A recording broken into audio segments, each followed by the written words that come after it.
extraordinary example of a species that has benefited from thousands of years of evolution in order to get the most from our environment and especially the food within it. But in this day and age, we are plagued with many diseases that stem from an unnatural diet that most of us partake in. Specifically things like diabetes, high blood pressure, and cancer, just to name a few. Michael Pollan, the author of multiple bestsellers in the field of nutrition and the food industry, calls these the Western diseases. He also states that the reason for many of these Western diseases is the nutritionally lacking diet of many of the American people, along with massive consumption of what he likes to call food-like substances other than real food. Thankfully, these Western diseases can be stopped, and a world without these plagues may start with the Paleo diet. The Paleo diet is based upon a hunter-gatherer lifestyle, and despite its growing popularity in the past few years, is still understood by many people. As someone who is currently striving to live paleo, I want to inform you, first, where the paleo diet comes from, secondly, the foods of the paleo diet, and lastly, of course, the foods that are not part of the paleo diet. The paleo diet is based upon the diets of our Paleolithic ancestors, better known as cavemen or nomadic peoples. The Paleolithic era spanned from 2.6 million to about 10,000 years ago. This according to the Dictionary of Archaeology. This time frame is important because it predates any form of organized agriculture. So what this means is they were living purely hunter-gatherer. So anything that could be found, hunted, or killed in their general area was all that people ate. So things that came only from the earth and were naturally meant to be there. The human race as a whole is generally a very lean and strong people. But as you can see in our nation especially, this is not always the case. And continually, the further you go back in history, you find fewer and fewer cases of diet-based diseases. It's things like high blood pressure, as I already stated, obesity, and so on.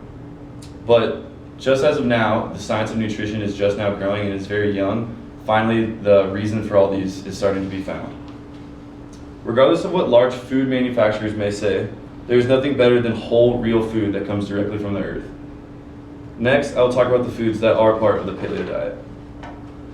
When someone is partaking in the paleo diet, all their foods are generally going to be clean, fresh, local, organic, and very, very nutrient rich.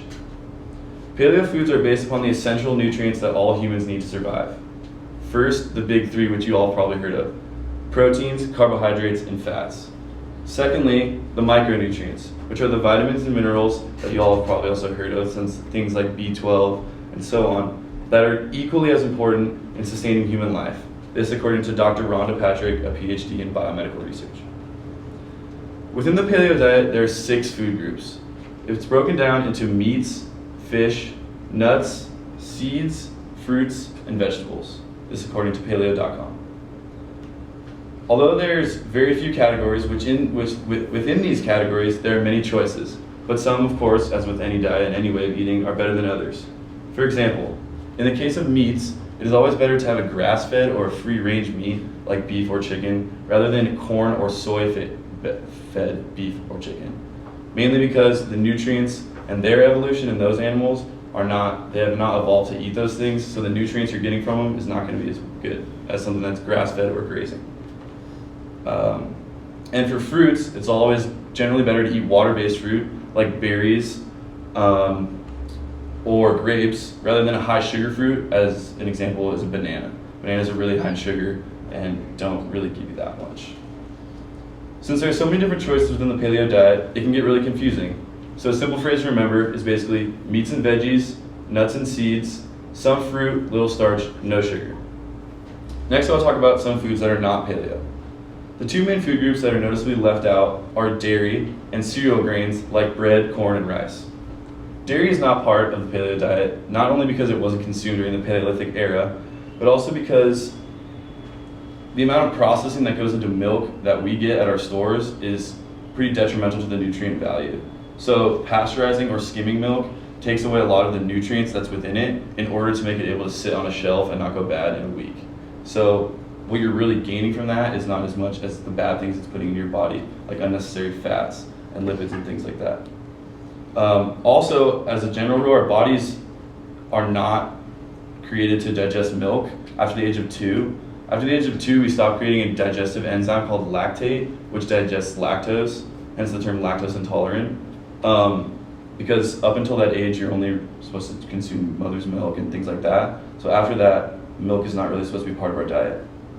The other forbidden food in paleo is refined grains, which is most bread and oats you find in your normal grocery store. Grains are not in the paleo diet because of the extensive amount of refining that goes into them. This process of refining and grinding them down takes away a lot of the fiber and nutrient value that would normally be associated with them, and thus all these grains are giving you is a boatload of carbohydrates with no real nutritional value. So all you really need to know about refined grains and why you shouldn't eat them is spelled out in the Webster's Dictionary definition of the term. It says, refined grains refers to grain products consisting of grains or grain flours that have been significantly modified from their natural composition. So anything that's been significantly modified from how it's naturally supposed to be is something that I wouldn't want to eat, and it's definitely not part of the paleo diet. So in conclusion, although the paleo diet is misunderstood by many people, I hope my explanation today of where it comes from and the foods within it has informed you about this particular way of life. And remember that cleaning up what you eat and getting the most out of your food can help us live a much happier and healthier life. I hope this speech has opened your eyes to the paleo diet, and I hope you now understand what eating like a caveman is really like. Thanks.